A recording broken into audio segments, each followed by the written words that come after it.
E a ansiedade? Assim, uma das coisas que eu aprendi aqui nesse podcast lá no início é que eu tinha a noção que a ansiedade é ruim, sabe? E aí eu aprendi lá no início que, pô, a ansiedade é algo que faz parte do ser humano e a gente consegue usar isso ao nosso favor muitas vezes. O problema é quando ela tá demais. Muito bom. Como é que você enxerga a ansiedade hoje? A gente tá num ambiente, você acredita que pode aumentar a ansiedade e ficar de uma forma desregulada, assim? Então, por exemplo, redes sociais, comparação com outras pessoas ou não? Certamente sim, né? Hoje, a quantidade de estímulos a qual nós estamos submetidos tende a ser bastante ansiogênica, ou seja, tende a provocar bastante ansiedade. A própria pandemia, medo de morrer, medo de perder entes queridos, de o mundo acabar, de perder o trabalho, de o negócio quebrar. Isso aconteceu com muita gente. Então, um ambiente altamente ansiogênico, agora esse ambiente agora das eleições, altamente ansiogênico, um ambiente de trabalho muito overloaded, assim, muito sobrecarregado, é ansiogênico e tal.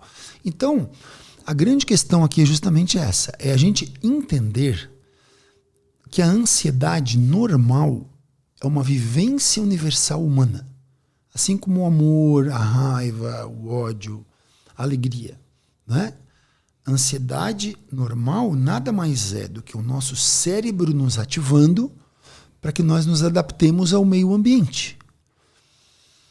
A partir do momento... Então, a ansiedade normal... Vamos imaginar lá nossos antepassados lá originários. Nós esquecemos que nós somos um bicho, né? Um animal. A nossa espécie se desenvolveu na natureza selvagem, certo? Primatas lá, o Homo sapiens surgiu aí nos últimos 200, 300 mil anos, talvez, lá no meio da floresta, vivendo em caverna e tal. Então, a turma lá andava em bando, de 30, 40 caras e tal. E aí, todo mundo caminhando lá no meio do mato, lá na floresta africana, e aí dava um barulhão. Cara, o que ficasse para trás é o que virava almoço do tigre de dente de sabre. Eu tinha que ficar esperto, eu não tinha que ser mais rápido que o tigre, eu tinha que correr mais rápido do que o meu amigo. Porque o que ficava por último, o que subia por último na árvore é o cara que virava lanche. Aquele que ficava muito de boa, não me preocupo com nada. Sempre tinha um cara muito ansioso da turma que a galera ficava tranquilão porque sabia que ele ia estar ligadão e ele ia acusar antes de todo mundo, né? Mas então o nosso cérebro ele foi projetado para a gente sobreviver e procriar. Primitivamente falando. Então a gente tem uma área cerebral primitiva e um circuito cerebral primitivo que está sempre nos ativando para fazer duas coisas na vida. Ou fugir ou lutar. Lembrar lá atrás era isso. Não era tipo, vou perder o emprego, ou cara, eu vou virar um moço de tigre aqui. Então, como que o cérebro ativa o nosso corpo para fugir ou para lutar? Cara, dando uma dose boa de adrenalina na corrente sanguínea. Para o nosso coração bater mais rápido, bombear mais sangue para o nosso músculo ficar mais forte e mais rápido. A gente aumenta a respiração para absorver mais oxigênio e ficar mais forte, mais rápido. A gente dilata a pupila para aumentar a nossa visão periférica e ficar mais esperto para o perigo que pode vir de qualquer lado. E assim por diante. Então, quando a gente recebe um sinal de alerta do cérebro, o cérebro de 200 mil anos atrás é o mesmo de hoje. O que ele vai fazer? Adrenalina na corrente sanguínea. E a gente fica com sinais de ansiedade normal até aqui. Normal. A gente viu ali, pô, não tem tigre nenhum. Sabe aquele susto que tu leva quando tá passando a calçada do cachorro late, que dá aquela bombada assim?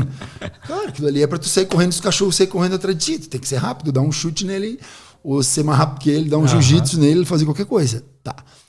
Aqui a ansiedade é adaptativa.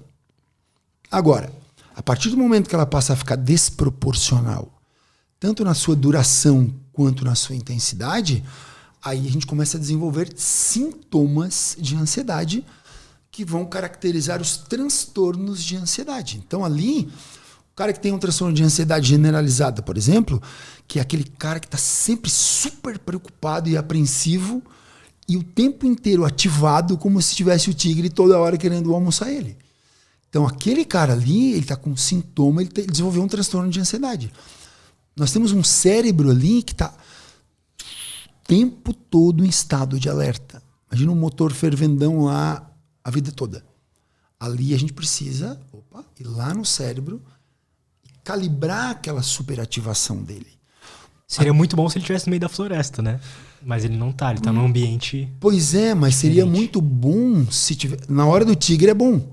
Agora, se ele tá lá relaxadão, na tribo dele, todo cercadinho e tal, e continua preocupado como se o tigre estivesse ali do lado dele, ali ele tá com transtorno de ansiedade. Então, a grande questão é, a minha ansiedade, ela é normal, saudável, adaptativa, minha aliada? Porque daí a ansiedade normal é aquela assim, cara, tem que fazer o podcast, vou inaugurar amanhã. Pô, tem que ligar pro cara entregar o microfone, eu tenho que ficar esperto, eu tenho que dormir mais tarde hoje. Essa é a ansiedade adaptativa. Eu tenho que entregar uma meta aí no final do mês, eu tenho que apresentar um trabalho, eu tenho que atender um caso difícil hoje, tenho que me preparar e tal. Essa tá te ajudando a se adaptar. Só que ela modula. Entregou a tarefa? Pronto, o cérebro entra em modo natural de novo. O cara que tem um transtorno de ansiedade, não. Ele tá sempre super ativado como ser. Entendeu? Entendo. E tá num ambiente já que é totalmente desfavorável, então, por exemplo, as redes sociais sabem como é que a gente funciona, como é que nosso cérebro funciona. Numa empresa, por exemplo, onde tem mais pessoas que estão com transtornos também, está num ambiente totalmente desfavorável, né, cara? Estar em um ambiente disfuncional aumenta a nossa chance de desenvolver respostas de ansiedade aumentadas, que se forem prolongadas podem levar a um quadro de burnout, que é a síndrome da fadiga profissional, lembra? Pensando aqui no trabalho.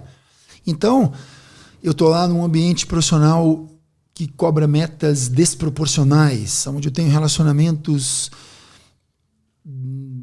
conflituosos, onde eu estou subutilizado, onde eu estou colocado numa função que não é da minha expertise, onde eu também não estou conseguindo me adaptar bem ao ambiente, onde eu não estou conseguindo descansar e estou eu aqui trabalhando demais e tal e tudo. Esse excesso de trabalho ou essa má qualidade de estímulos vai me gerar um quadro de fadiga que pode vir acompanhado por sintomas de ansiedade, sintomas depressivos, que é o burnout. Até aqui é como se eu estivesse numa camada ainda de resposta psicológica, de reação àqueles estímulos disfuncionais. Se isso não for corrigido, lembra que eu falei ali? A partir de um determinado momento, o cérebro é impactado. A partir do momento que o cérebro é impactado, eu passo a ficar doente. Eu passo a ter sintoma. Então, a partir daqui, não adianta mais tu tirar o tapete, porque a minha asma não vai mais passar. Aqui eu já tenho um órgão que está disfuncional, eu já tenho uma doença desencadeada. É claro que se eu tirar o tapete, a doença alivia. Mas ela não regride mais sozinha sem tratamento. Perfeito. É a mesma coisa com a depressão, com o transtorno de ansiedade. Compreende? Então, sim, eu saber identificar o quanto o ambiente disfuncional é importante. Mas tão importante quanto é eu saber como eu posso me adaptar àquele ambiente. Se eu não consigo mudar o ambiente, eu não posso evitar o ambiente naquele momento. Porque aqui é perigoso também a gente criar uma cultura que culpa o ambiente ou culpa o outro. Culpa a rede social. Cara, a rede social bem usada é o bicho, né? Total. Pô, é o bicho. Quem está escutando a gente aqui e talvez venha a ser beneficiado com a nossa conversa, bom demais. Até, por exemplo, para mim que usa para ganhar dinheiro, né? Para trabalhar com isso. Meu trabalho é rede social. Então... Pronto. Teleconsulta hoje. Teleconsulta é uma realidade. Verdade. Então, rede social, gente, é uma ferramenta que mudou o mundo, que coloca tudo de bom ao nosso alcance.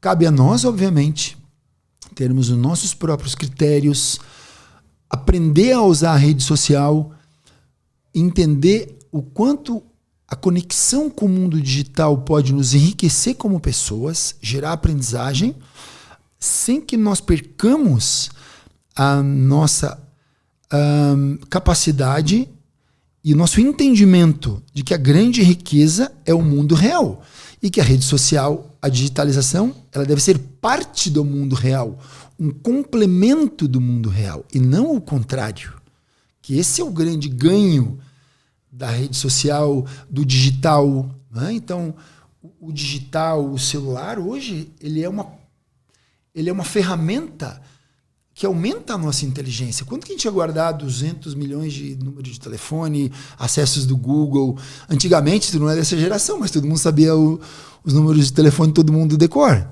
Eu não vivi isso. Tu não viu isso? Era o básico. A gente não precisa mais ocupar o nosso hardware com isso hoje, cara. Não precisa. E hoje, o celular, o computador, o game, a TV, a internet, se elas forem utilizadas por nós como ferramentas que aumentam a nossa capacidade e não o contrário, é o bicho. É o mundo híbrido. É o mundo híbrido.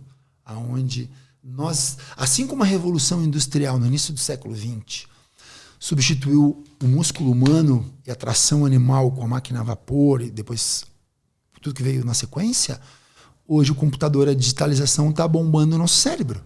Mas a gente precisa usar a tecnologia e a digitalização e a rede social e não ficar refém dela, né? Mas você viu que essa é a primeira geração que